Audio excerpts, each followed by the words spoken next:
Пострел!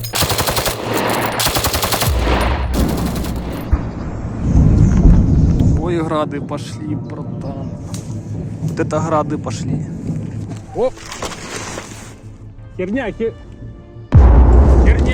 Рвемся!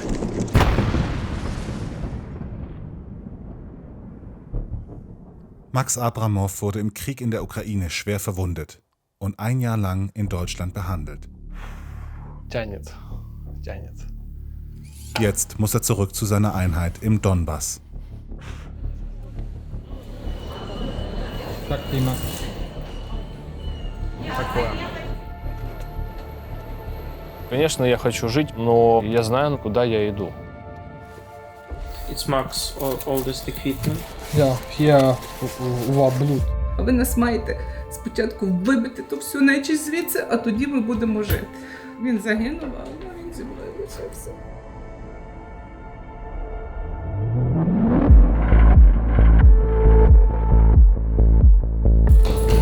Должен кто-то начинать и заканчивать эту войну.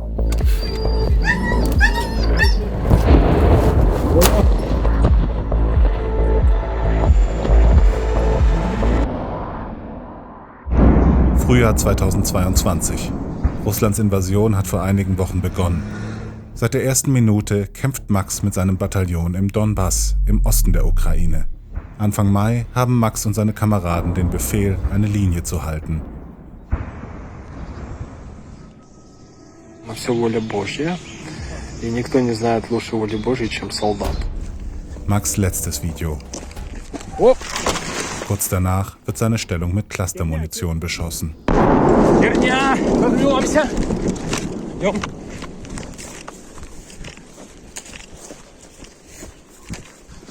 Приезжайте к нам, у нас горячий тур.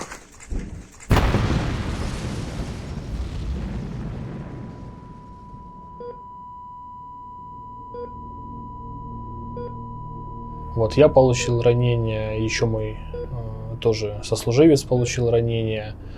Парень, который сидел, находился на позициях, он так присел 2 метра от меня, он, к сожалению, умер. И в Украине не смогли сделать операцию, вот, и было принято решение отправить на лечение в Европу. Я попал в Гамбург. Практически первые минуты после операции отхожу еще от наркоза. Когда я накрыл руками свою голову, мне фактически это спасло жизнь. Осколок попал мне в это место. Вот. То есть, когда произошли обстрелы, я накрылся в таком положении, и осколок попал мне прям сюда. И когда я решил подвигать рукой, я почувствовал неземную боль. Я никогда такой боли не испытывал. Auf Social-Media-Plattformen teilt er auch seine Behandlungsfortschritte und versucht, es mit Humor zu nehmen. Erst sieht es so aus, als würde er den Arm nie wieder richtig bewegen können. Doch nach Operationen, Reha und monatelangem Training kann er ihn immer mehr belasten. Noch wohnt Max hier, in einer Flüchtlingsunterkunft in Hamburg, seit nun fast einem Jahr. Doch die Behandlung ist fast zu Ende. Er bereitet sich auf seine Rückreise vor. Моего лего, шевроны тех подразделений, с которыми я служил или воевал. Это моя любимая жена, она у меня полицейская. Она ко мне приезжала 7 месяцев назад. На 10 дней ей удалось вырваться с работы. И она приехала, проведала меня. Через месяц я буду проведывать ее. Я возвращаюсь домой. Max ist Berufssoldat beim Bataillon Donbass. Es ist der Nationalgarde unterstellt, als Bataillon für Spezialaufgaben.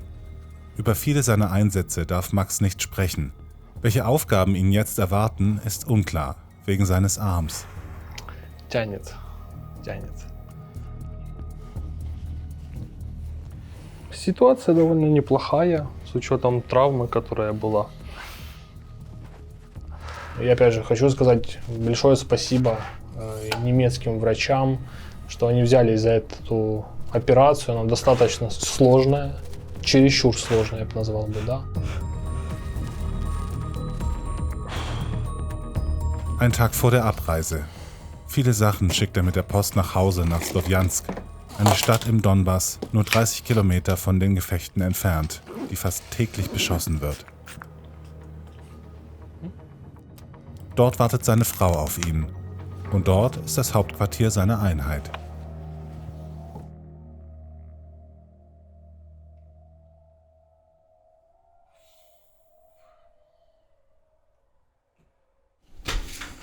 Ich bin bereit.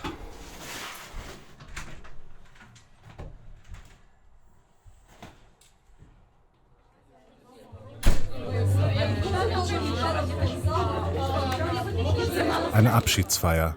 Der Verein der deutsch-ukrainischen Zusammenarbeit hat sie nur für Max organisiert.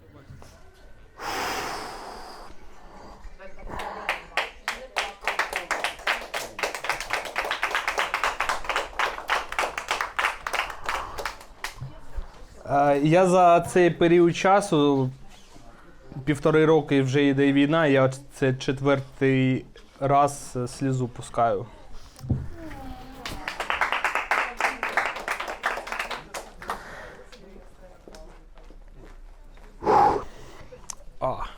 Пробачте, я зарядився так.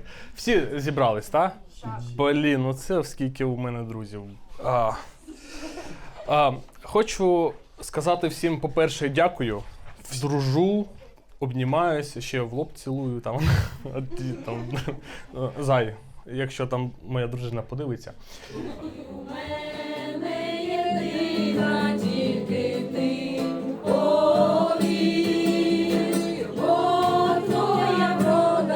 Die meisten hier kommen aus der Ukraine, kümmern sich um verwundete Soldaten wie Max. Manche haben selbst Angehörige, die im Krieg verletzt wurden oder gefallen sind. Von einer Seite, ich verstehe, dass der muss zurückkehren, da ist die Familie der Streitkräfte der Ukraine, der muss zurückkehren. Von anderer Seite, ich kenne seine Vorgeschichte, wie schwer der wurde verwundet, wie viel Zeit hat das gekostet, dass sie wieder rehabilitiert. Deswegen ist es schon so ein zerrissenes Gefühl und eine Traurigkeit, dass ich weiß nicht, wann wir uns nächstes Mal wieder persönlich treffen.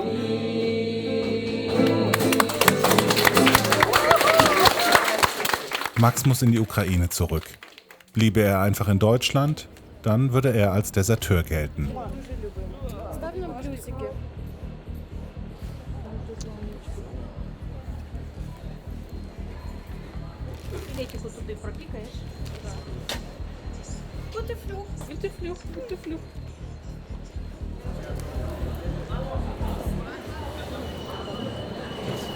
Так, Климак. Такое. Тяжело. Надо где-то посидеть, подумать и потом прийти в себя снова.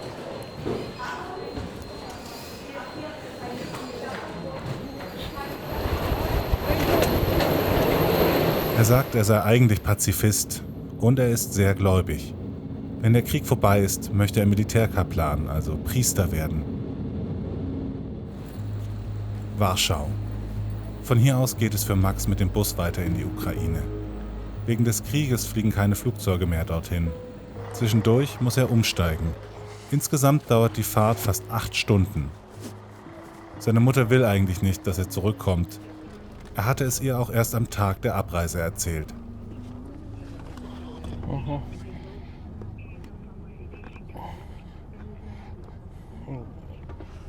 Мама меня ждет очень. Она узнала, что я еду.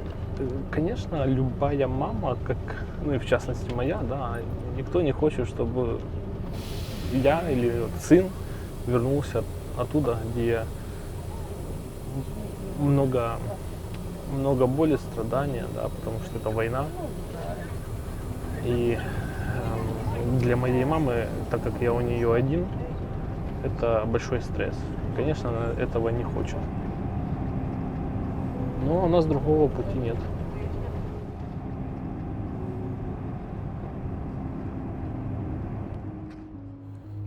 Die Grenze zur Ukraine. Einmal drüben gibt es für Max kein Zurück mehr.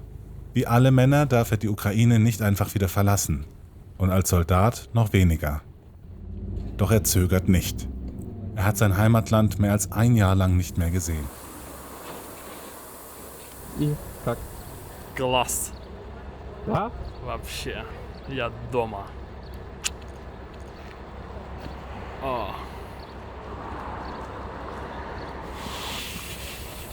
О, еще 1000 километров и точно дома. Auf dem Weg in den Osten will er unbedingt noch jemanden besuchen. Die Familie eines Kameraden. Kein leichter Besuch.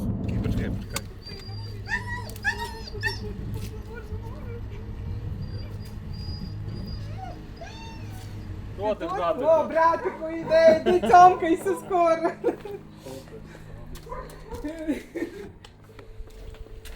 Шон, дивись, яку німецьку роботу мені зробив. Хорош. Здоров'я. Так я тебе можу так підняти. Окей. Клас. Ходи сюди, лежати, ходи. Ні, там лежати, дизель там лежати. Заведи його. Ходи сюди, до мене. І лежати тут. Лежати. Вмерти. Вмерти і лежати. Все, вмерти.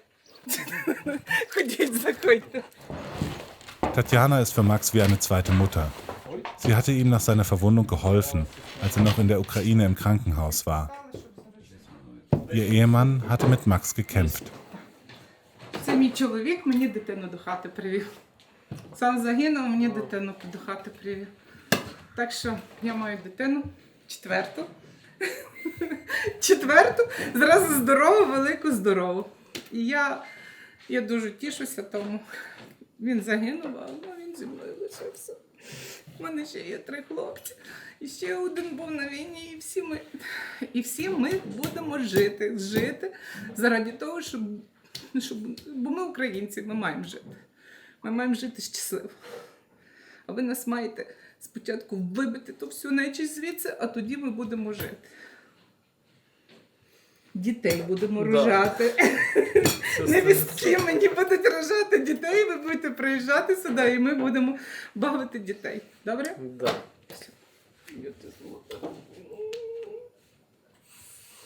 Я так чекала тебе, капець. Я так тебе чекала. Ой, Все, сідаємо, хлопці. короче. Давайте, бо то буде так. О, а це мій чоловік, з яким він воював.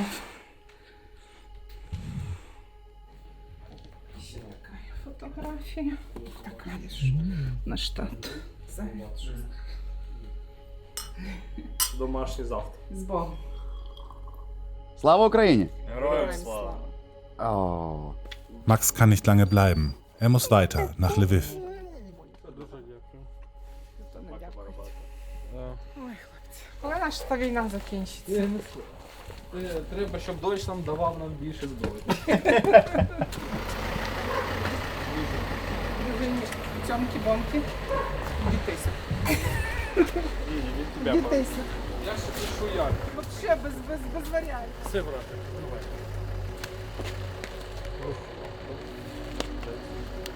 Все нормально. Рви,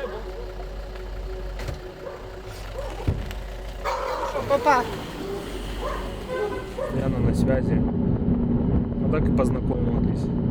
Благодаря герою, которого уже, к сожалению, с нами нет.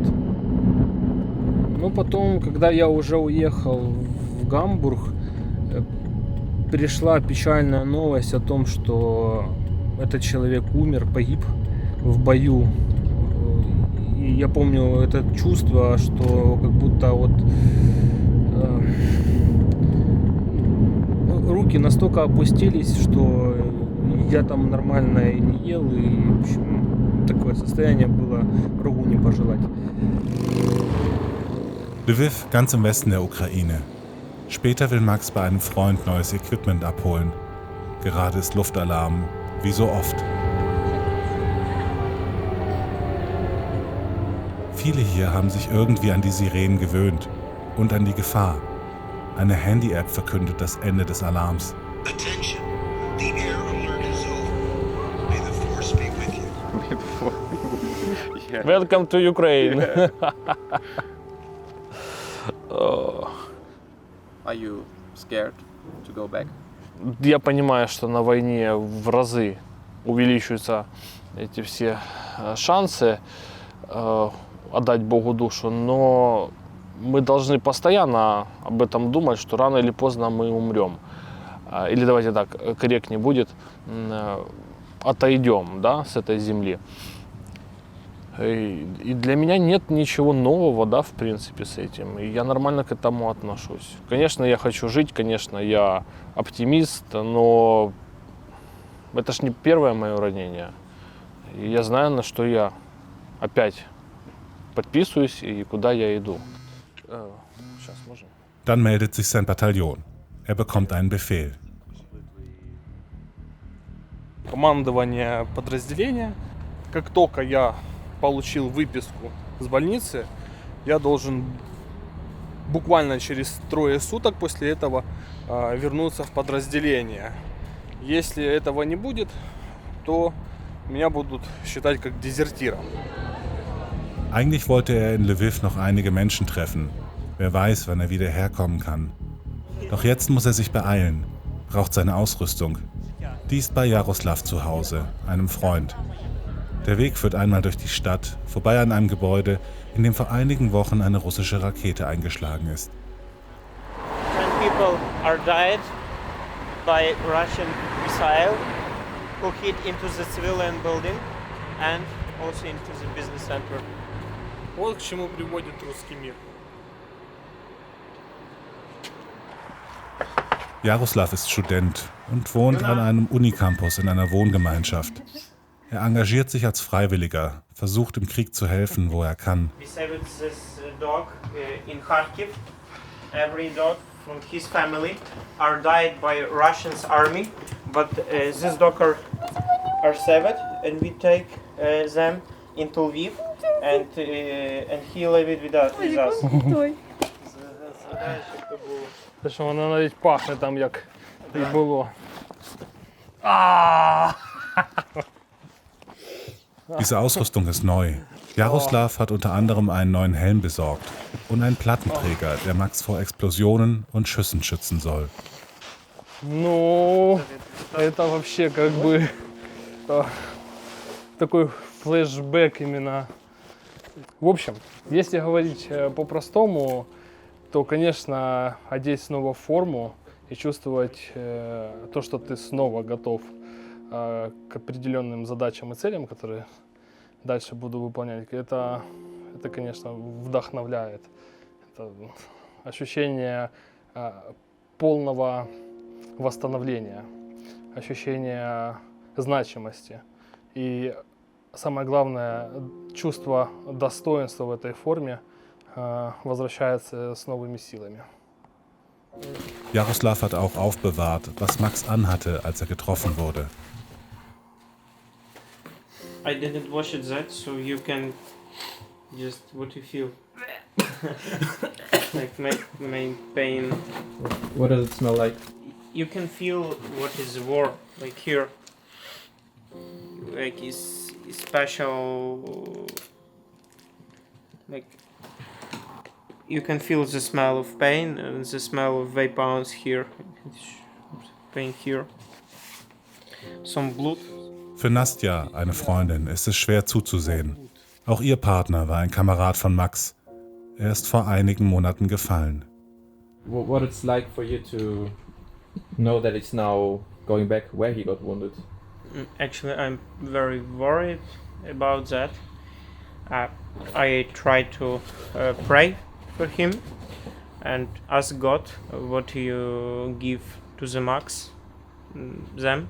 I know this person and I believe that everything will be fine with them. I believe that we are stopped this war. We are return our territory, return Crimea, and after this war we will travel to Crimea with the Max, and I think everything will be fine. but never we don't have opportunity to stop it to thinking that never. So we have to continue that. We have to continue fighting, continue helping. Dann heißt es wieder Abschied nehmen. Für Max geht es weiter Richtung Osten, mit jedem Kilometer näher an die Front. Увага, пасажири! На першому пероні закінчується посадка на Львів 92 з полученням Львів, Київ. Я приїду, скажу. Чус!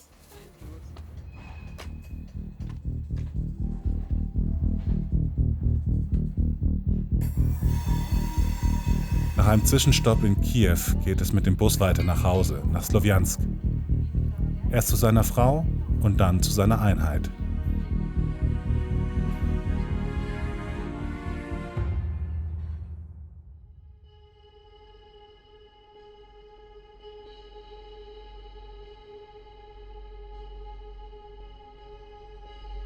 Zwei Monate später im Donbass. Max ist zurück bei seinen Kameraden. Er trainiert wieder. Noch weiß er nicht, ob und wann er in den nächsten Kampfeinsatz muss. Bisher unterstützt er den Kommandeur seines Bataillons. Über seine Kontakte konnte er Spenden für Ausrüstung und Waffen gewinnen. Дуже дякую, Німеччина, дуже дякую, дівчата з Гамбурга. Да! Nur 1 oder 2 Kilometer entfernt wurde eine Fabrik getroffen. Hier, nur 30 Kilometer von der Front entfernt, kann man jederzeit getroffen werden. We had like this 2 incoming. So how is that for you? How does it feel when something like that happens? Тут просто салют небольшой, как бы. А так все хорошо. Это нормальная обстановка. Понятное дело, это не нормальная обстановка, но нормальная обстановка тут недалеко, где проходят боевые действия. Вчера и весь как день недельный был тяжелый, как всегда. Вот сейчас ребята отдыхают, вот такое расположение. Называется это паркохозяйственный день. Вот люди постирались, убрались, вот теперь сушат вещи. Этого места, это у нас небольшая столовая. Как видите, мы тут приятно чаи варим. Ну, тут надо посуду помыть. Ну, а здесь располагается командная часть, командироты, заступники. В принципе, как-то так просто, все элементарно, скромно и сердито. Как мой день проходит? Ну, в принципе, я нахожусь в этом месте. Вот, помогаю командиру с документацией. Ну и стараюсь организовывать службу. Такая у меня. Как и в начале, когда у меня спрашивали в Германии, почему я хочу вернуться, так и сейчас ничего не меняется. Это война между добром и злом. Это война агрессивная. Как я уже сказал, что у меня очень резкая рефлексия на зло.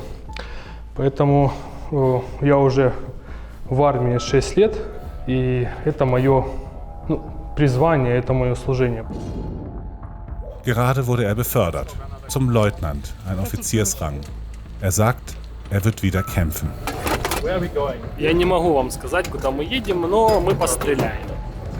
For training or? Да. Очень часто. Sein Arm macht keine Probleme mehr. Und auch einen Medizincheck hat er mittlerweile bestanden.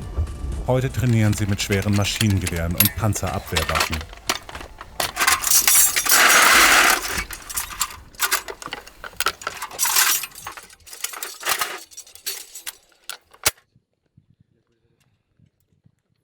Пострел!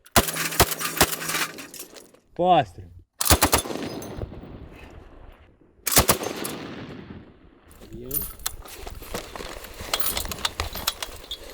Пострел!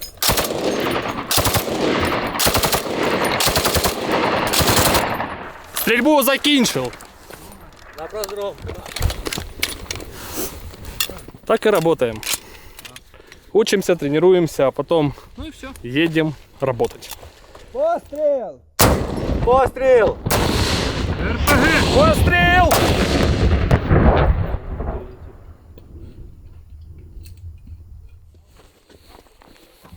Отличная тренировка, все как полагается, в лучшем стиле. Отработали. Фу. Слава батальону Донбасс. You're feeling ready again for going to the front line? Yeah. 100%. Фу. Bye.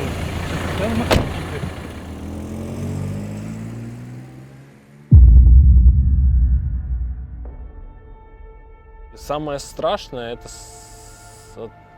не потерять этот человеческий облик. И это на самом деле очень тяжело на войне сохранять.